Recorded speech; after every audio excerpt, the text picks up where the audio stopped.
I'm joined by Andy Davis, the CEO of Trig Avionics. And Andy, it's always nice to see you and to talk with the folks from Trig. And we understand that your transponder, you brought us a little visual aid here, which we're always happy to have. That always makes better television. It's something to look at besides me, which is a good thing. But you've made some nice upgrades in the transponder. What's going on? Well, in our TT31 transponder, we have made some changes to the way the interfaces work and the way it can be configured. They don't make a big difference to the end customer, but they make a big difference to the installer, and they make a difference to the combination of things that you can connect together and the different ways you can set it up. And what are some of those advantages? Well, some of the people that were doing ADSB installs had different combinations of GPS engine that they wanted to connect, TIS traffic displays, air data or altitude inputs that they wanted to connect. And the previous structure we had made it difficult to adopt all of those combinations. Now, pretty much any combination of the supported inputs and outputs you can map to the different pins on the back, including for a straightforward ADSB install, you can use a TT31 installed into a stock Bendix King KT76A tray. We've always been backwards compatible with the form, fit and function as a base transponder, but now using the pinout on the standard connector, you can also connect in your GPS interface and get a full ADSB solution. What are some of the other features that you've built into this box? In the setup modes, there are some better diagnostics, some better configuration options, so it just makes it smoother and easier for the install, which makes it more straightforward. It's something we've been trying to do to kind of lower the barriers, lower the bar almost on trying to get ADSB technology into people's airplanes. We've always had the view that you can do it piecemeal in the sense that you can install one component, wait a while, install another component, and keep moving forward like that.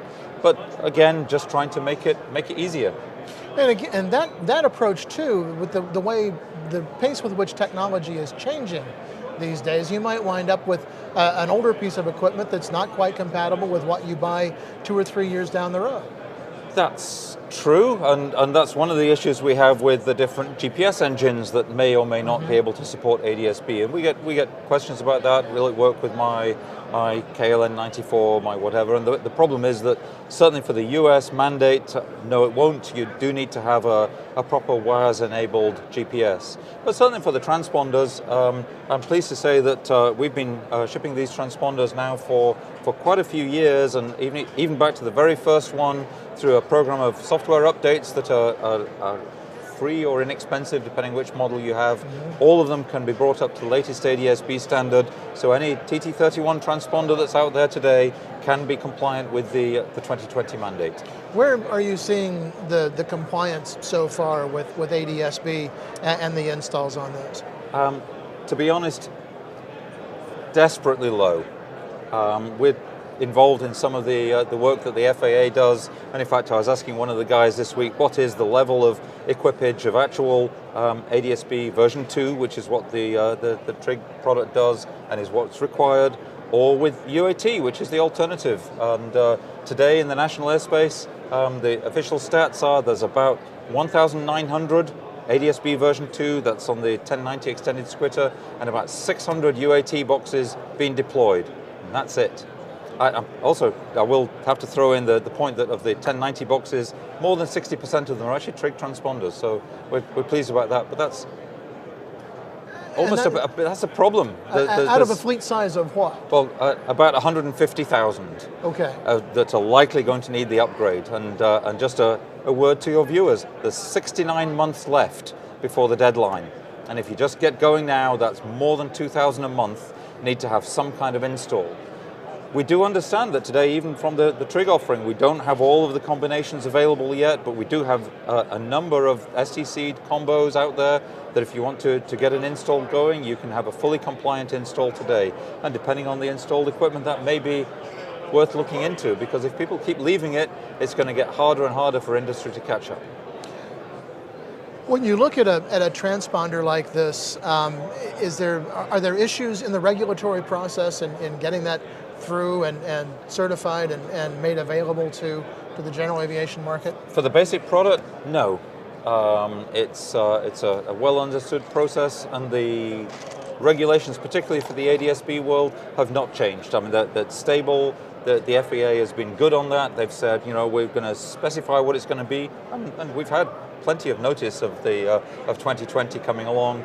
The specs are solid, and so now you are seeing product that's fully compliant now that can move forward. What else is going on with Trig? You are been very innovative in small panel devices in the light sport and the ultralight market. I'm assuming you're not losing your focus in that area to come up to the ADSB work that you're doing. No. We still have the compact line, as we call it, the very small units for the light sport guys, as well as the panel mount stuff. And actually, those light sport transponders are also ADSB compliant in just the same way. So the story spreads across all of the product line. Talk to us a little bit about where you see this technology going in the future.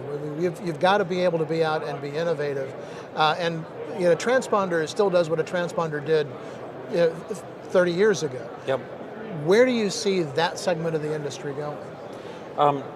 What the ADSB transition is going to do, you're right, as a transponder it's still just a surveillance device for air traffic control to see where the airplanes are.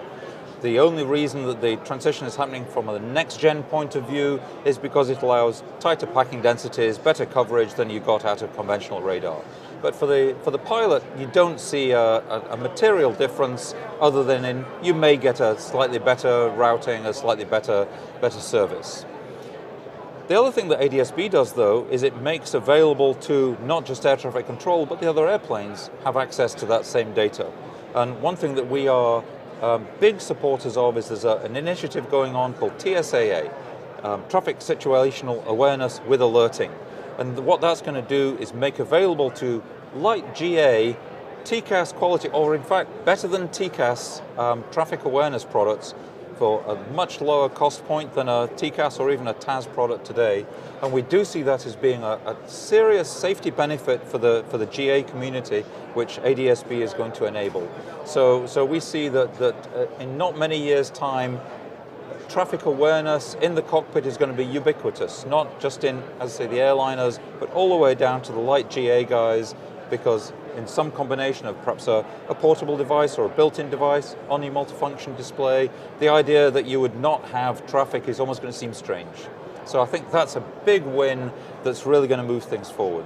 And might actually be helpful as we look at integrating UAVs into the national airspace as well. Oh, absolutely. In the whole see and avoid argument, there's no doubt that traffic awareness is going to help. And it's also going to help in future flow management. They're already trialing things at the airliner level for in-trail procedures, doing overtaking maneuvers outside radar contact purely on the basis of the picture you see on the screen.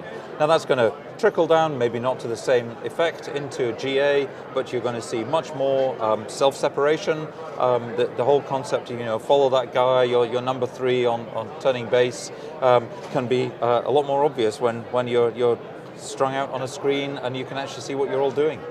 I've been talking with a lot of folks about this particular issue, but how do you see the Part 23 rewrite affecting what it is you do at Trig? That's a good question. It affects it in a couple of ways. It would enable us to bring some products to market more easily.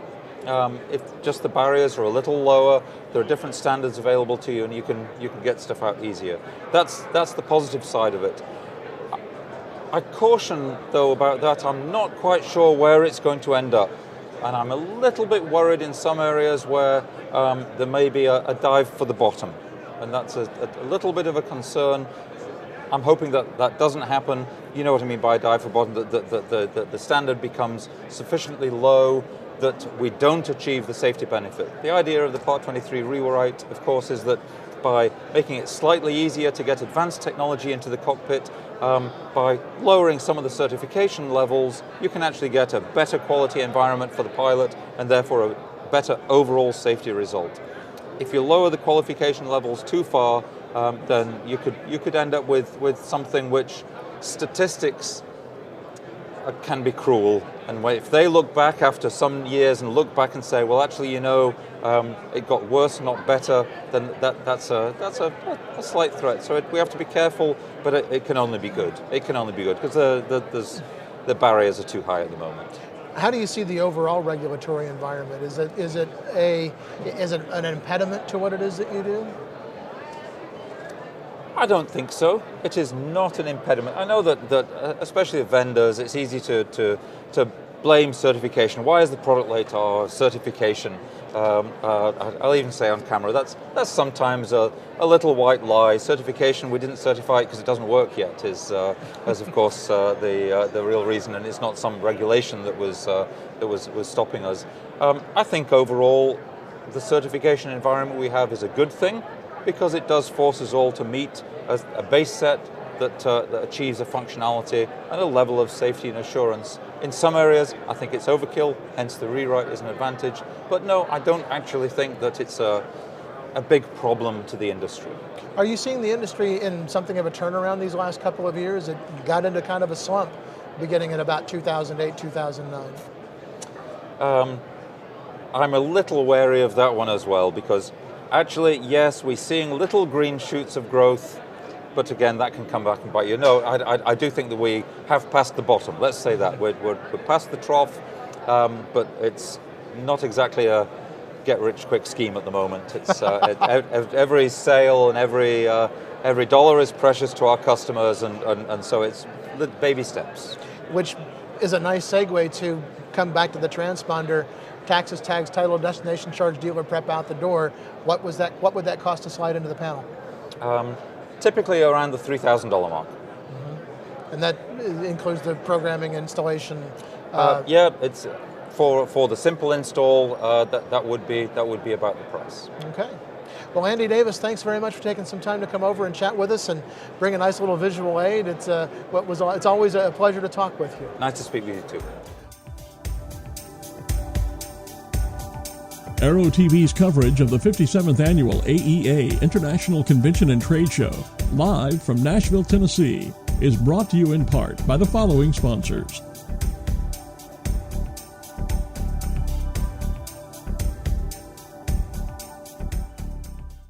Meet SAM, the new 2-inch standby attitude module from Mid-Continent Instruments and Avionics. SAM offers selectable horizontal and vertical orientation like no other, guaranteeing the perfect fit within any panel.